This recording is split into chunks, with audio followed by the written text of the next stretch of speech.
Si tuviésemos que buscar un lema para esta fiesta de la Sagrada Familia, se me ocurría el niño iba creciendo y fortaleciéndose.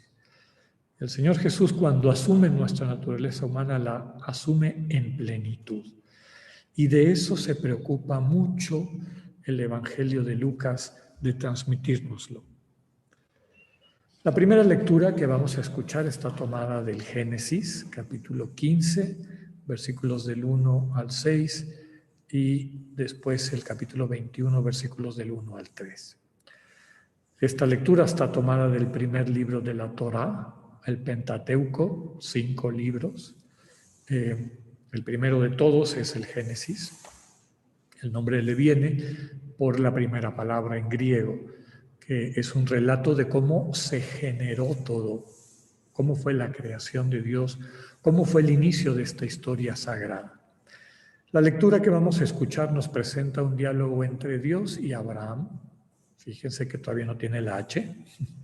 La H viene después, cuando el pacto que celebra con Dios fundado en la fe, en la confianza que Abraham desarrolla en el Señor, lo cambia tanto internamente que hasta su nombre, que en el pueblo semítico implica la esencia, la vocación de cada persona, es transformado.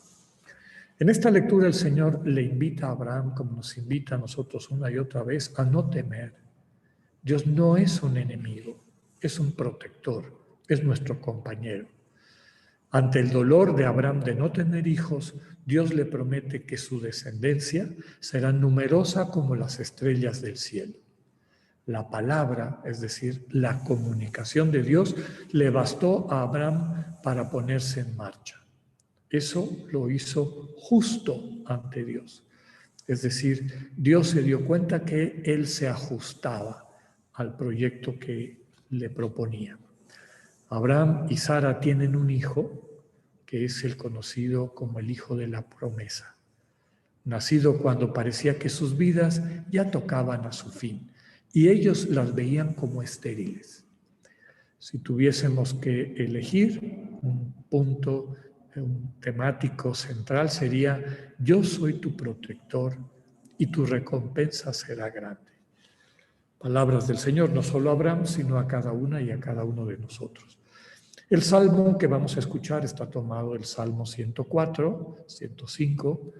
Este salmo es un himno de acción de gracias a Dios que se ha mostrado como nuestro Salvador.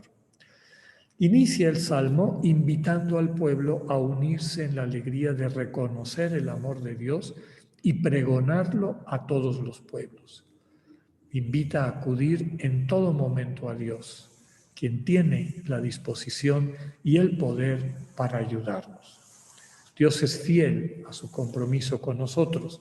Es importante que no olvidemos el testimonio que el mismo Dios nos ha dado de su fidelidad, no solamente en la historia de la salvación, sino en la historia de cada una y cada uno de nosotros.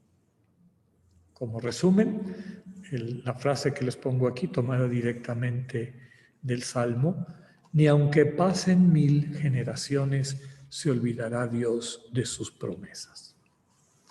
La segunda lectura está tomada de la carta a los Hebreos. Cuando ven todos estos puntitos, implica que están tomados de varios momentos, o en un capítulo, en este caso el capítulo 11, y también el capítulo 12. Cuando hay un guión, quiere decir que está continua la lectura. Cuando hay un punto, por ejemplo, vean, Hebreos 11, 8.12. Quiere decir que la lectura se brinca los versículos 9 y 10. Retoma en el 11 y se sigue al capítulo 12, versículos 11, 12, y después sigue en el versículo 17 al 19. Es una manera de expresar. Cuando se elaboran las lecturas, a veces focalizan en las cosas más importantes y por eso faltan algunos versículos. Más que una epístola, es la primera vez que vamos a leer algo de la carta a los Hebreos en nuestras reuniones dominicales. La carta a los Hebreos es una homilía. No cuenta con el saludo propio de las cartas ni las despedidas del final. Se llama a los hebreos porque originalmente estaba dirigida a los cristianos de origen hebreo. Entonces, constantemente está dialogando con la tradición judía y algunos de los símbolos y referencias propias de su fe. En el texto particular que vamos a escuchar, les pone en guardia sobre la nostalgia por el esplendor de la liturgia del templo, que cuando se escribe esta carta ya no existe. El templo ha sido destruido, el pueblo judío retoma su relación con Dios ya no en el sacrificio del templo, sino en el encuentro semanal de la noche del Shabbat en la sinagoga. Y a los cristianos de origen judío se les invita a que dejen de estar añorando esa liturgia antigua del templo y asuman la liturgia del encuentro con Dios. Presenta un nuevo, único y definitivo sacerdocio, el de Cristo, hermano de la humanidad y mediador de la nueva alianza. El texto de hoy nuevamente pondera la fe de Abraham y Sara, que les permitió, a pesar de su edad avanzada, ser fuente de vida. Como resumen, la fe es el culto propio de los cristianos, es decir, la confianza en la promesa de amor de Dios es el centro de nuestro culto, el centro de nuestra relación con Dios. El evangelio que vamos a leer está tomado del capítulo 2 de Lucas. El evangelio, estos dos capítulos 1 y 2, están referidos a la infancia del Señor Jesús. El texto de hoy es la presentación en el templo. La lectura está tomada de estos relatos, ¿no? Solo Lucas y Mateo nos presentan datos de la infancia del Señor Jesús. La lectura de hoy nos presenta a María y a José como israelitas devotos que cumplían la ley de su pueblo. Circuncidan al niño a los 8 días de su nacimiento como hijo de la alianza, le ponen el nombre que el ángel les reveló, Yehoshua, Yahvé salva, porque este niño es Yahvé salvando, es la presencia de Yahvé en el mundo salvando. Observan el tiempo de purificación de la madre que la ley fijaba en 40 días, la cuarentena, es decir, una semana más 33 días. Después de sus 40 días, las mamás iban al templo a purificarse con un sacrificio, y es lo que vamos a ver en la lectura. También cumplen con el precepto de consagrar al Señor todo primogénito varón, que nos recuerda el pasaje del sacrificio de Isaac, esta confianza que tuvo Abraham en Dios totalmente. Levítico, el libro del Pentateuco, Levítico, libro de los sacerdotes, de los levitas, que trabajaban en el templo con instrucciones propias, explicita que la madre debe ofrecer por su purificación un holocausto, un sacrificio de quema total de un cordero de 1 año o un pichón o una tórtola, y explicita: si no les alcanza para presentar una res menor, es decir, cordero de 1 año, los pobres pueden dar 2 tórtolas o 2 pichones. Lo que subraya el texto de Lucas es que María ofrece el sacrificio de los pobres. Nos ubica en la condición de la Sagrada Familia. El relato de Lucas nos presenta 2 voces proféticas, la de Simeón y Ana. Simeón y Ana, que son representantes del resto de Israel, de los pobres de Yahvé, que no pertenecen a la ética ni a la política, a la élite política ni religiosa. Son 2 ancianitos devotos, como conocemos muchos en nuestras parroquias y demás, que sirven a Dios a través de acciones sencillas. El tiempo pasado en el templo y sirviendo a Dios les da una sensibilidad, la sensibilidad que les permite reconocer al Mesías en el hijo de una familia pobre. Ambos lo reconocen como la salvación de Israel, luz que ilumina a los pueblos y gloria del pueblo de Dios. La presencia del niño, subraya la profecía de Simeón, hará que se manifieste lo que hay de veras en el corazón de cada persona. Esa frase bellísima del himno de Simeón que dice: mis ojos han visto tu salvación. En esta fiesta que hoy recordamos con toda la iglesia, fiesta de la Sagrada Familia, me gustaría destacar un par de elementos importantes. Traer una y otra vez, tanto en la primera lectura del Génesis como en la lectura de la carta a los Hebreos, la presencia de Abraham y la confianza de Abraham en Dios, de Abraham y Sara en Dios. Es decir, esta capacidad que tiene el Señor Dios en nuestras vidas de realmente hacer todas las cosas nuevas. ¿Cuántas veces nosotros sentimos que, pues a lo mejor nuestros mejores años ya quedaron atrás, las oportunidades de dejar una huella en el mundo se van agotando, o a veces pensamos que ya pasaron, que ya no tenemos nada que contribuir? Y aquí la clave es que el amor de Dios nos sorprende. El amor de Dios no tiene tiempo. Una persona o una pareja que sentía que su vida ya se estaba acercando al fin, descubren que en el fondo está iniciando. Y está iniciando en esta esperanza de un niño que les va a nacer. Esperanza que nos hace recordar también el misterio de la Navidad como la venida de un Dios que nos nace, un Dios que se confía a nosotros, un Dios que se pone en nuestras manos, como reflexionamos de manera particular en la liturgia de la Navidad.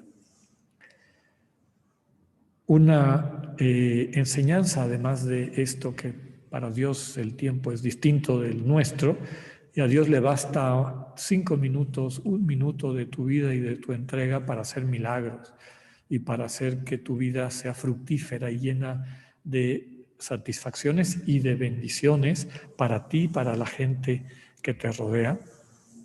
Además de esa invitación que nos hace los textos previos al Evangelio, está esta recomendación de vivir desde la fe. Lo que va a permitir que el amor de Dios se concrete y transforme nuestras vidas, las haga nuevas, es la fe. La fe entendida como confianza. La fe no es creer en algo, es creerle a alguien, tenerle confianza a alguien. En este caso, a Dios, que en Cristo nos da una promesa de vida plena. A Dios, que nos dice: en Cristo lo más importante es el amor, la entrega, no lo que el mundo te presenta y te ofrece, sino lo verdaderamente importante es el encuentro como hermanos y hermanas, creando, suscitando una comunión. Y a eso nos lleva la lectura del Evangelio, este texto que también leemos el día 2 de febrero, el día de la presentación en el templo. ¿Qué rescatábamos? Todos los relatos de la infancia subrayan una y otra vez que Dios elige venir al mundo en una situación de pobreza. Nace de una familia pobre, de una familia migrante. Ni siquiera estaban en su casa, porque todos hemos visto que inclusive la gente pobre, sencilla, pues cuando menos viven dentro de una comunidad de gente que los conoce, que los protege, que de alguna forma los arropa. María y José y este niño frágil, pequeño, vienen al mundo fuera de ese entorno, fuera de lo que sería como la seguridad básica de todo ser humano. Pero esta situación de pobreza y desvalimiento también tiene un mensaje de confianza. Dios se confía a la humanidad. Y en ese acto de confianza de Dios toca nuestros corazones y nos capacita, nos sensibiliza, nos transforma para que podamos abrir nuestro corazón a nuestros hermanos y hermanas, para que ejercitemos la confianza necesaria para realmente amarnos. En esa confianza, José y María, llevando al niño para cumplir la ley, para cumplir lo que Dios le pedía a su pueblo, cada vez que nacía un niño, cada vez que nacía el primogénito, van al templo. Vuelve a subrayar el texto que su ofrenda es el mínimo. Es decir, los que no puedan otra cosa, bueno, ofrenda de 2 palomas. Eso es lo que ofrecen María y José. Ya nos imaginamos en las situaciones en las que estaban. No estaban en su casa, estaban fuera, estaban ahí. El texto de Mateo nos subraya que de ahí ni siquiera van a Nazaret, se van al exilio, siguen como migrantes, se van a Egipto. Lo que nos subraya el texto de hoy es que los primeros que reconocen al Dios encarnado, a Jesús, lo veíamos en Navidad primero los pastores que tenían negada la entrada al lugar más santo del templo porque no podían seguir las leyes de purificación de la liturgia judía, y son los primeros. Los que estaban afuera ahora son los primeros en ser invitados. Y hoy encontramos a otro grupo, el grupo de los Anawim, los pobres de Israel, que desde el Antiguo Testamento son héroes, porque desde su pobreza, desde su falta de poder en todos los sentidos, económico, político, etcétera, se mantienen fieles a Dios. Y la fidelidad de estos 2 viejecitos, el tiempo pasado en el lugar de la presencia de Dios, les permite reconocer esa presencia de Dios en un niño en brazos de una familia pobre. El texto de este himno de Simeón subraya que Dios tiene sus caminos y que en Cristo y en su mensaje, en la predicación del reino y de Dios como Padre amoroso, va a suscitar que las personas tomen posición. Aquellos que quieran seguir en una religión centrada en las cosas y en las cosas sagradas y en los preceptos y en los méritos y etcétera, que les justifica para ver a otros como menos y discriminarlos y juzgarlos, y entonces se va a manifestar lo que hay en su corazón independientemente de su discurso religioso, o aquellos que acojan a Dios en este niño pobre, pequeño, frágil, y abandonen esa religión de las cosas y centren su relación con Dios en las personas, en Dios como persona y en los hermanos y hermanas como personas. Ese es el sueño de Dios de la vida en familia. Por eso su Hijo aprende a ser humano en una familia. No baja del cielo en una nube llena de rayos y de poder. Viene en esa fragilidad para ser formado en una familia. 2 veces Lucas subraya el final de ahorita, tanto ahorita como después en el relato del niño que se pierde en el templo. Los 2 terminan subrayando. El niño iba creciendo y fortaleciéndose. Se llenaba de sabiduría. Estas visiones del niño que ya hablaba y sabía todo, y etcétera, son muy devotas, pero cristianamente son heréticas. Son una herejía. El texto subraya que Dios en Cristo, la palabra de Dios hecha hombre, realmente es hombre. Va aprendiendo, va creciendo, se va llenando de esta sabiduría. Y eso lo aprende en ese contexto de su familia, en la mirada cariñosa de José, de María, que le enseñan lo que significa este amor, porque ellos lo han aprendido de Dios, y también Jesús y María, y José, perdón, María y José, perdón, lo han aprendido de la mirada amorosa de ese bebito que Dios les confió. Que el Señor nos ayude a crecer en lo que este misterio significa en nuestra vida cotidiana. Que así sea.